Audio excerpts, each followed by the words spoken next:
Hey, this is Deepak here. And this is Jayant. And today we are going to discuss about email marketing secrets. We are going to basically tell you everything that we know about email marketing. And email marketing has been the primary driver of our business. So we'll be sharing, about broadcast campaigns, drip campaigns, how to optimize your email sending, what tools to use, and pretty much everything that we know about email marketing. Going to be a highly valuable video, and we are just going to discuss about it. Yeah. So yes, Jayant, what do you think about Let me start email with the marketing? story. I think that's a better idea. Ah. So I'm a part of this mastermind community of YouTubers where these are like typical YouTubers, not like who monetize their channel for a business purpose and everything. So there was this guy who had about 150,000 subscribers, and one day he, I think, uploaded some video about Russia, Ukraine, something, and YouTube just banned his entire. It was not even a video; it was a thumbnail that he uploaded, and in the reasoning they mentioned the thumbnail is provocative, whatever, and the entire world fell over for him. It went upside down for him. And when we were discussing about this stuff, one discussion came up where I mentioned it's not your platform, not your audience. Yes. It's YouTube's audience that you are capturing and thinking that we are getting popular. Yes. So first point to note is that YouTube can ban you anytime. It's not something that you are gaining. So if you have a channel and if you have thousands or lakhs of subscribers, they are your subscribers inside the YouTube platform, but they are not your users. If somebody signs up on Instagram or YouTube, they sign up by giving their name and email ID to Instagram and phone number to Instagram. So they are their users. So unless somebody gives you name, email ID and phone number, then they are not your users. And that is why lead generation is so important. Absolutely. Right? So even Russell Brunson talks about this, right? There is the traffic that you earn, there is the traffic that you buy, I think, and there is one more traffic that you own. Yes. Traffic that you earn is more like affiliates, not even affiliates, more like content posting in social media, going to groups.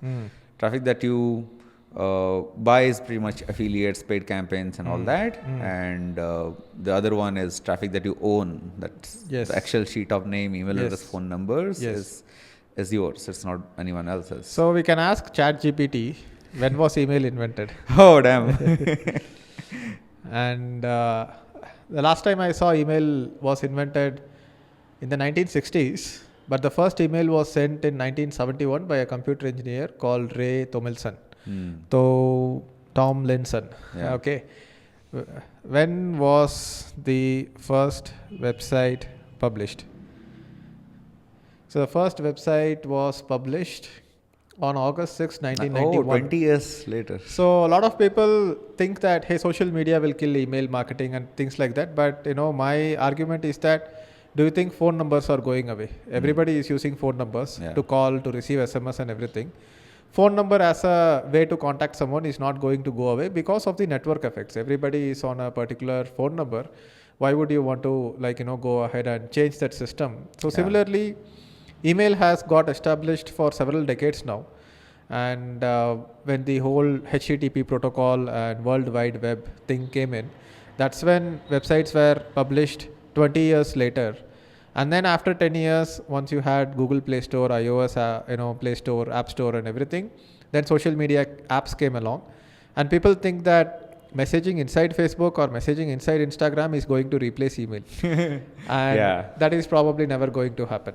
Right? So email is the primary way to communicate with people.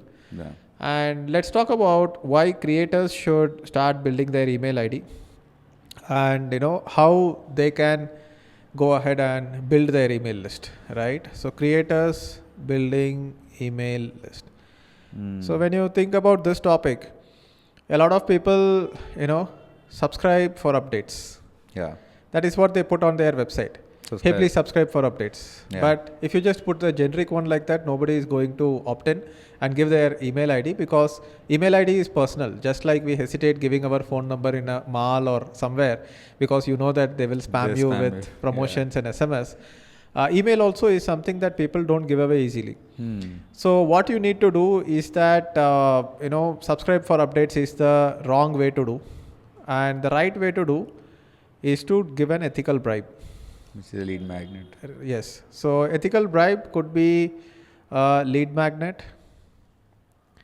It could be a tool. It could be a free trial. A community. It could be access to a community. And there are like plenty of different areas where you could give something for free to get people to sign up, give their name and email ID. And HubSpot did this very well. HubSpot acquired this company called grader.com, and they created something called the website grader. Yeah. And they basically updated what they had already. And if you put your website name there, URL, then it will give you like a score. How is your SEO? How is your page load speed and everything? I've seen that. So HubSpot generated millions of leads with that.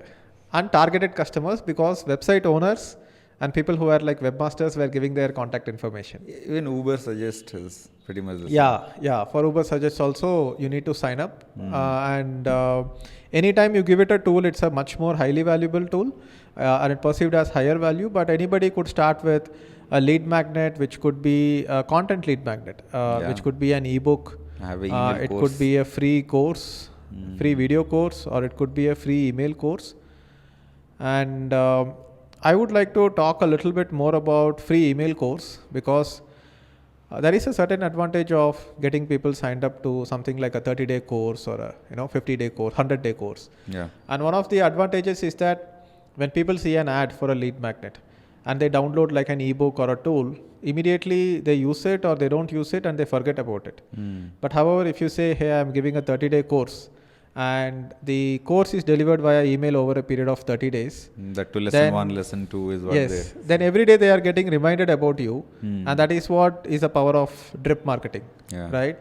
So Jayant, what have you learned about drip marketing until now and the power of drip marketing campaigns? Oh, wow. Okay. So for now, what I've personally seen is that the open rates in drip marketing tools, drip marketing sequences is way higher than typical broadcast emails, which are just sent. And I think they use different algorithms for this. Yeah. Because when it's a drip, you expect another email and then next. So when you say like, when I have a 30-day email course on high ticket sales, it goes like lesson 0, lesson 1, lesson 2. So people look forward to the next email. Not sure it's the behavioral change or the tool ka thing, but I have seen, because there is a lesson number associated with that, people are like, okay, when is the next lesson coming? Yes. And if they by mistakenly miss one of the lessons, they go back, open that, then and read people this. Generally like continuity and want closure with everything. Like you go and start watching a movie, even if the movie is bad, you sit and watch the entire movie before coming out, right? So when you are giving like a course and it is like going as lesson 1, lesson 2, lesson 3, there is a certain level of stickiness to it, which gives rise to higher open rates. Yeah. So Jayant, first let's have a look at the email course that you have created about sales. And what is the open rates like? So why don't you show that to us? Yeah. Then we'll see yours. Yes. This is the one? Yeah.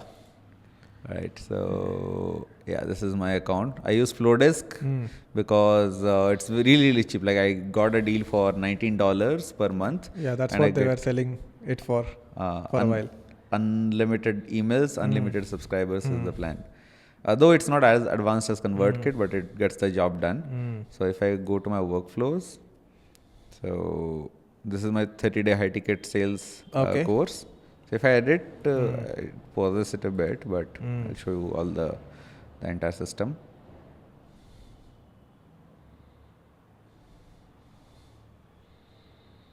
So I have a time delay. First lesson goes immediately. Okay. The next lesson, first 2 lessons you will get immediately. Next lesson you'll get in the next day 8 a.m. Okay. Because I've seen people when they wake up, it takes them a little bit of time. Chai, coffee, pizza time, just check their emails. So 8 a.m. is like the sweetest time is what I've seen, at least for my email list. All the emails that you see here, they're like till 22nd day now. Okay. They are scheduled at 8 a.m. in the morning. And I'll show you And the best part about creating an email course as a lead magnet is that you don't need to create the entire 30 days at the same time. You can create 5 days, get it started. And as people keep progressing through the sequence, you can keep adding more emails to it. In fact, one should just start with like 7-day sequence. 7-day course is more than enough. It can be extended to 30 days. Yeah. So out of 1,000 people who subscribed, 550 are still in the workflow. 537 people have completed. Let's look at the open rates. Yeah, I think the audience size is very small, but even then, we got 89.1%. Overall, 89% open rate. That is rates. unheard of. Yeah. People get 15% open rate at the max. You have got 15% click rate. 1%. But again, because it's a course and people are like, okay, I'm consuming valuable information. And clicks are actually, it could have been higher, but a lot of if my you had emails put don't more have. links, but you don't have enough links inside. This is actually asking people to book a call with me. Okay. The only link that I have is like, hey, book a and call. that itself has 15% click rate. Click rate. Can we see open rate by each and every email? I think so. But here we can check device wise also. Majority of my customers are using desktop, so I don't even optimize my email for mobile nowadays because the data shows it. Based on device also I can see. Okay, but I think Flowdesk does not allow you to check open rates based on each and every email that you have sent. I think so. Let me check. Here we have. So this one. Okay, so you have 70%. 70% open rate for the first one. I think the first one is the highest. Then individual open rates will be lower. Yeah. 59. This one is 55. This is 51. Yeah. So for some reason, I have still not started using Flowdesk. I think for some people, for getting started, it might be a good tool. It has, I think the limitation is from the stories that I've heard and I have not faced it yet. If there are too many emails, all of a sudden. They will ask you to upgrade or they will block your account? Yeah. Okay. So what I'm doing is like every 2 months, I'm downloading it in a separate sheet. Yeah. And the idea is like, I'll go ahead and upload it in a different database. Show So, me yours, no? Show me yours. So let's have a look at my ConvertKit account where I'm like, sending 100-day agency course ka sequence. So I've just got used to ConvertKit for a long time and I've been using ConvertKit. So this is the 100-day agency course. And ConvertKit kind of makes it easy to enter your each and every lesson and you can see the entire day's flow on the side and edit it. So it's better to kind of visualize. One good thing about ConvertKit is, so when it is in Flowdesk, let's say I wrote 20 emails and somebody completed the workflow, he will not get the 21st email. In ConvertKit, he will get the next email. No, there is a setting for that. You have to add it as a separate setting because I have seen people moving out of their workflows also. So should subscribers added via visual automation stay in the sequence? Yes. If you say no, they will go to the end of the sequence and let's say you have written 7 emails and you have not added the 8th email yet. And somebody signs up and finish the 7 days, they would go out of the sequence and if you add 8th email, it won't be delivered. It won't be delivered, This is something but here if you put yes here, then it will be delivered. So let's look at the reports. We have got 5,580 people subscribed to this so far. First email is 78%. And then we have got around 50 to 40% open rate for most of the emails. 13 and 14 is at 37%. And even the last email is at 42%. So what this does is that it creates a daily brand recall.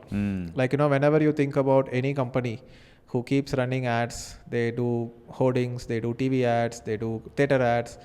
It's to drive the repetition for you to remember the brand. Because the more you keep seeing the brand and interact with it, the more you remember it. So, but at the same time, if you have seen in theaters, sometimes the same ad will play back to back for 2 times. Plus there is no value. It's like there is no value. It's just irritation, right? It's just interruption while you are doing something. You are just getting interrupted and irritated. But here, when you are sending one email every day through an email course, like, imagine somebody signed up for my 100-day lead generation course. Every day, you are getting one email and you are remembering Deepak for like 100 days. Plus getting value in every email. So because you are getting value, you are not unsubscribing. It's not interrupting you. And this is very important that you have to send the email from a personal name, not from a company name. Not like, imagine if I sent the email from noreply@pixeltrack.com.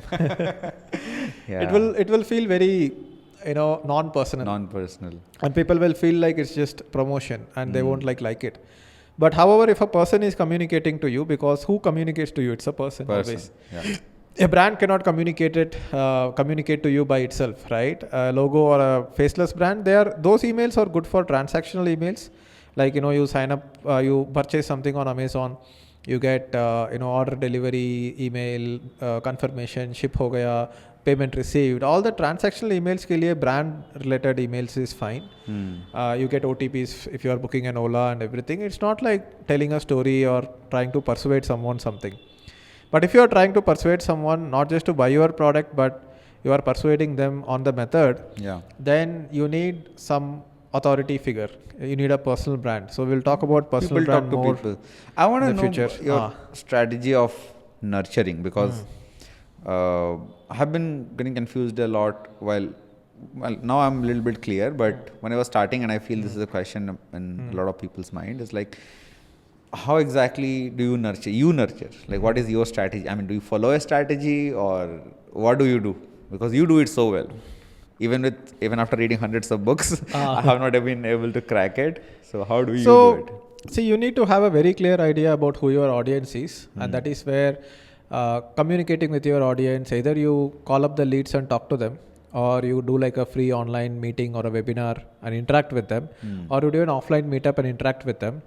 Over time, you start getting a better and better idea about who your audience is. So right now, all the people watching this YouTube video, even though YouTube is more like a public platform or a social media platform where a lot of people are watching, every person here is watching it personally in front of their laptop or mobile phone they are sitting. And yes, I'm talking to you, the person who is watching this, right? So, this person, I have an idea who this person is, right? A vague idea or like a pretty clear idea. And it's actually a mass market. A lot of people are like that. But every person receiving my content should feel like I'm talking directly to them. So here we are like having a discussion, but we are also talking to the audience. So that is one of the advantages of email, that email we are not doing a podcast like this, or like, many people who go up on a stage and talk to like 100 people or 150 people, they think that online content creation is the same. It could be similar when it comes to posting on YouTube, creating videos like this or whatever. You are talking to a group of people. There is a social aspect to it. Multiple people are commenting and everything. It's available to everyone. People are liking it. But when you are sending email, it's like one-on-one conversation, right? It's a personal conversation.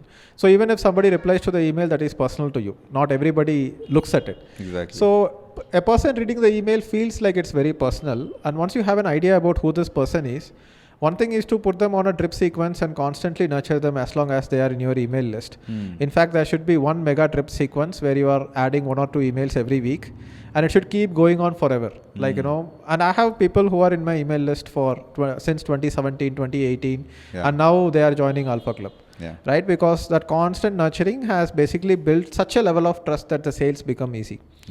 So that is one way to do it. But the other way, if you don't have such a long drip sequence, because we create a 30-day course or a 100-day course, you still have to get them into other drip sequences again by sending an email. Like, for example, this particular 100-day agency course, the open rates are so high because all these 5,580 people did not come from Facebook ads or anything.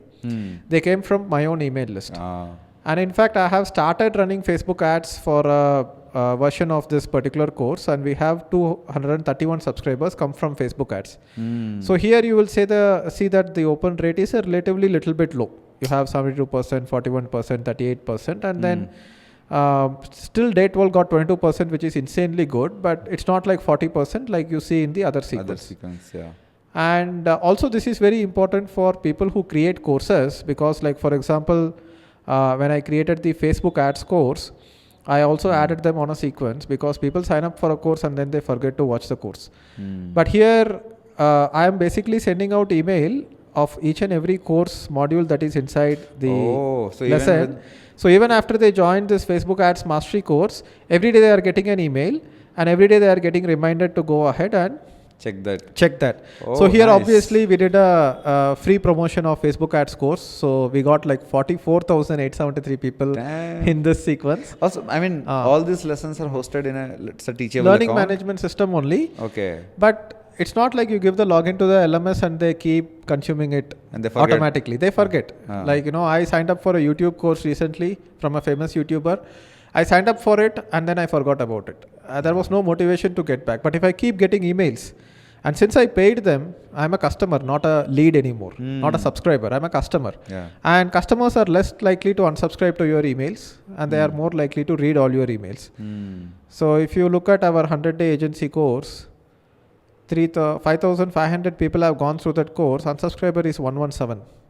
And these unsubscribers also, because there is an error in the email ID or the email ID stopped working, so ConvertKit automatically unsubscribes it. So that would be like 117 out of 5,500.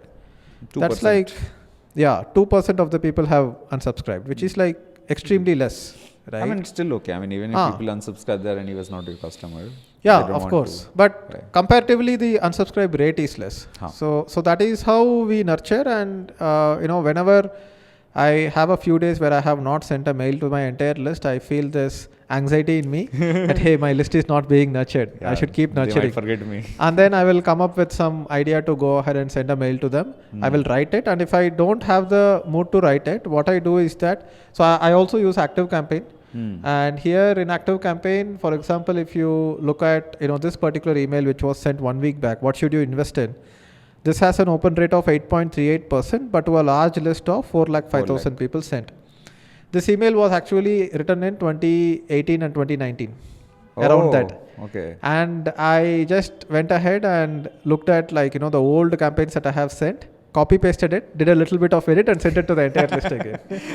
You can people won't remember, man. 3 years, people won't remember after 3 months. Every 3 months you can, if you have a very good campaign that has got response, then you can keep sending that campaign every once in 3 months or once in 6 months, which means that people are receiving value from you, people are receiving email from you, and you are constantly being nurtured through that.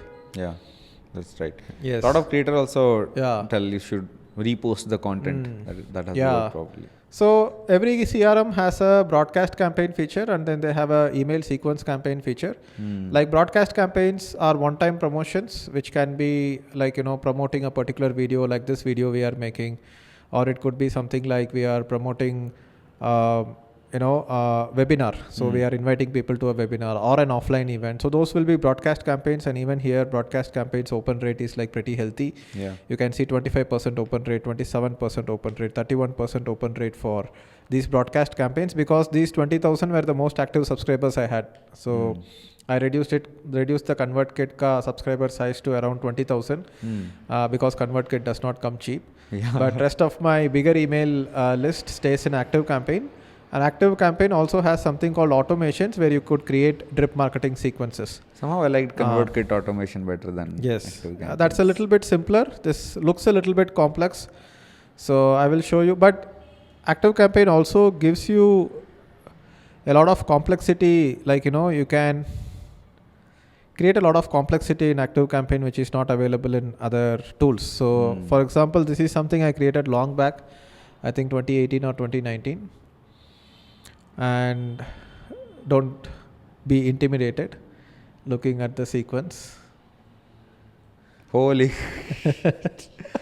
So basically I created a sequence where they end up receiving the first email, first lesson. If they click and watch the first lesson, then immediately it sends the second lesson. If they don't watch the first lesson, it keeps reminding them to watch the first lesson until they complete watching the first lesson. And if they don't watch the first lesson, after a few emails, it automatically the sequence goes back to the second lesson. Okay. So first lesson, They'll first have lesson, to complete and then this. but they can accelerate. So it's a self-paced accelerating drip marketing sequence. But how long did it take you to build this? No, I think few hours I was able to conceptualize and create this because it's just 3 emails. And here, 3 emails. 3 emails only. Imagine having I know it will get very complex. Yeah. So what I did was that after the 3rd email, I put stage 2 and created one more sequence like this. Okay. So Active Campaign allows for all this. You can also pass a webhook from Active Campaign. So you can put a webhook on Zapier, and from there you can trigger an SMS that, hey, thanks for watching 3rd lesson. Here is a 4th lesson. So all that you can do. But no need to complicate it so much. One can use simple sequence from ConvertKit. Yeah. An Active Campaign I primarily use it for broadcasts and send it to the larger list, which does not get that much of an open rate, but still. Do you think it's because of the tool? Because in ConvertKit, I have seen your open rates are always high. No, it's not necessarily because of the tool. It's because of the segmentation and the kind of list I have. Because ConvertKit has a more concentrated list who have been active for a long time. But I don't really want to kind of remove all the cold emails immediately, because sometimes people don't open their email for 3 months and then they will still be active. Sometimes there will be deliverability issues. So overall, I have a list of around 4.2 lakh active subscribers.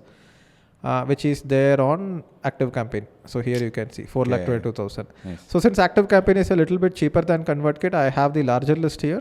and ConvertKit mein I have the smaller list. The highly segregated list. Yeah. So I think in this context, we can also talk a little bit about some of the technical aspects of, having good deliverability. Yeah. And here you can see that this is something called Google Postmaster Tools. So just like Google Webmaster Tools for SEO, Google Postmaster Tools is for email. Emails. And here you can see I've got the domain learntoday.com verified. And if you go inside it, you will be able to track what is the quality of delivery. It's like the TXT record you have to add, yes, like domain. Yes. Okay. And then you also have to add TXT record from your email marketing tool, and anybody who is using any email marketing tool, they can just send a support email, and they will tell you how to verify your domain, so that you are not sending from a domain which is common by all the users of ConvertKit or ActiveCampaign. You have a personalized domain, so your reputation and spam rate will be protected, providing that you are respecting your users. Yeah. And everything. So IP reputation is related to the email marketing tool, so I can't control that directly, but domain reputation is there. So I have kept the domain reputation at high, and this also helps in making sure that the email deliverability is good, and delivery errors should be at 0%. Oh, so nice. People should configure their domain name, sending domain name. So from email ID is deepak@learntoday.com. Learntoday.com should be verified on Postmaster Tools. How do you maintain the delivery rate? Over time, you keep asking people to reply to your emails. So imagine you are sending a broadcast campaign, and you sent an email to, let's say, 100 people, out of which 10 people reply. And then you reply again, and they reply again. Oh, that sounds very genuine. Gmail will probably look at a particular conversation going on. And if you are sending a mail, somebody is replying, you are sending a mail again, somebody is replying. It means that this email is important. There is a conversation thread. For most of the newsletter campaigns, the reply rate is very less. Because call to action itself will be like, hey, click here, do that. Nobody asks reply Nobody does a conversation on email and says that, hey, reply back. Right? So I do that a lot, where I say that, hey, the next batch of internship program is going to start. If you want to join it, reply with a yes in this email. Oh, even in Alpha and then I get hundreds of people to reply yes. And then I, either do it myself or get a personal assistant to do it, where all these emails are being replied again. Hey, thank you for replying. Here is the link to go ahead and sign up for, the internship launch webinar. And once you have signed up, let me know if you were able to sign up. I will confirm. So again, you trigger a reply. Nice. So now you are basically giving signals to the email marketing tool or the, whoever is controlling the entire delivery. It could be the ESP, and there are multiple factors in it. You are giving a signal that, hey, the emails that I send are important. See, people are responding to it. Right? If I send you an email, you reply, I reply back, you reply again. And if that conversation is going, then it is important, right? And that is how email is. It's a thread of conversation. So that is one trick that I have used to increase my deliverability. Second thing is to send from a personal name. And third thing is to make sure that it's all plain text emails, because if I am writing a letter to you, do you think I will put images, HTML and everything and say, hi Jayant? No. I will just write an email. WhatsApp mein, it's not like, it's like, even if we can send video clips or audio clips, we like to send text on WhatsApp. Hey, what's up? Hey, have you arrived? Hey, what do you think about this? So text is still a primary method of communication. So when you are sending an email, send it as plain text. It's lightweight.